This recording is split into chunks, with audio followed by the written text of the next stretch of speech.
Здравейте! В мазето съм. Ще ви покажа някои работи. Тя запалим една цигара само.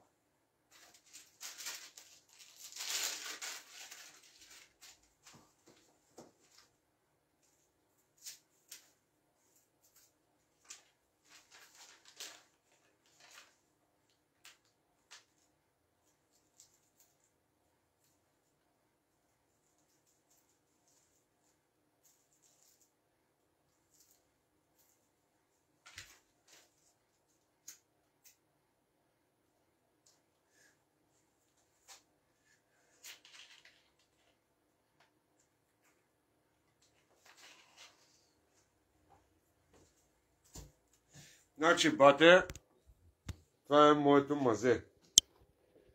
Тук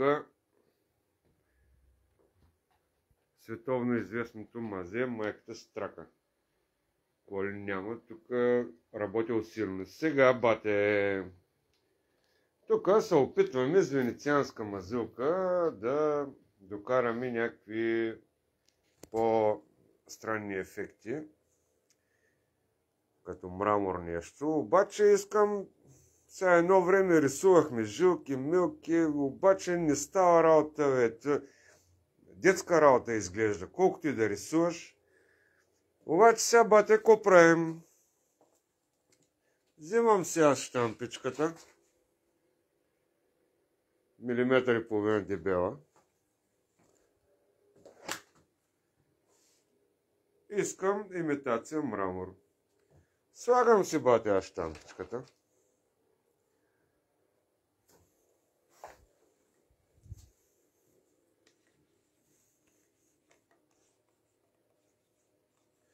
Така.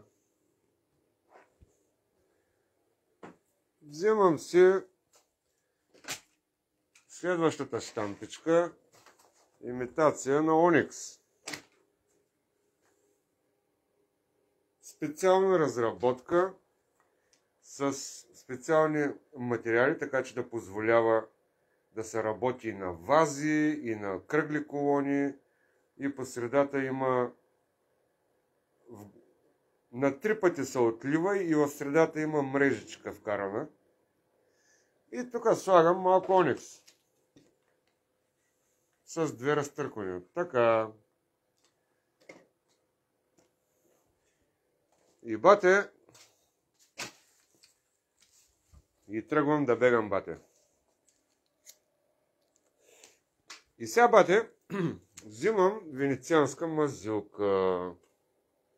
Обаче, и, нали, с едно движение и стават някакви магии. Я да видим сега.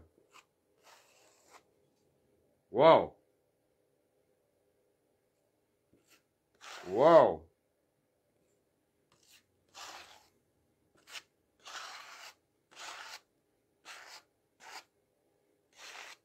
Какво се забелязва обаче?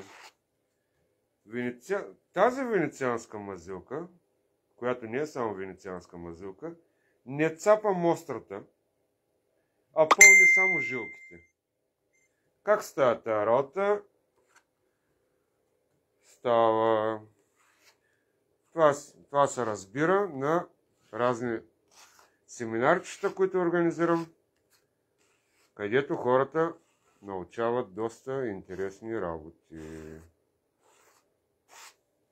Ето, без да изцапам самата мостра, пълня само фугите. И мрамора ми е... Сега, това не е всичко. Сега той белият цвят като хлътне, ще му вкарам още един цвят. И още един, и още един. И тези жилки ще станат уникални и идеята е, че по никакъв друг начин не може да се повтори тази уникалност. Нито с рисуване, нито с каквото и да било. Няма нищо сложно. Въпрос на знания. А тези знания съвсем скоро 26 април е следващия семинар на Михаил Сучков, където се разказват магии. Как да правим магии. Да. Как става така? Уж цапам с венецианска, а пък тя пълни само цепките, без да цапам острата. Аз седя. Ето. Чудна работа, нали? Всъщност е много просто. Разбира се, струва някой лев. Хубавите неща.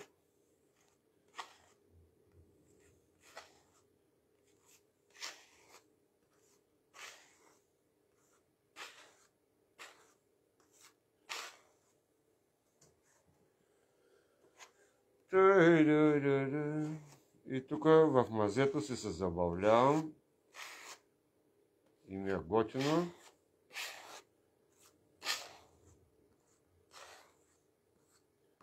Ево, още малко. И за 5 минути имам готов мрамор.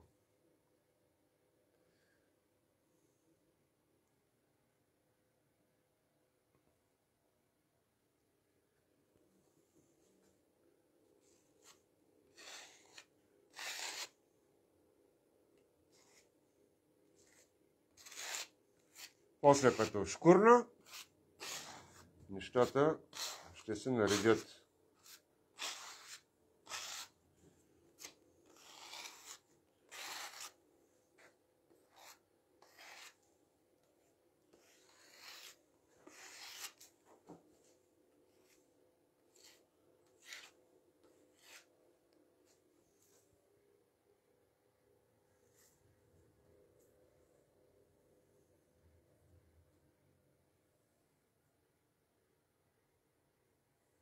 Айде, довиждане и да си учите уроците.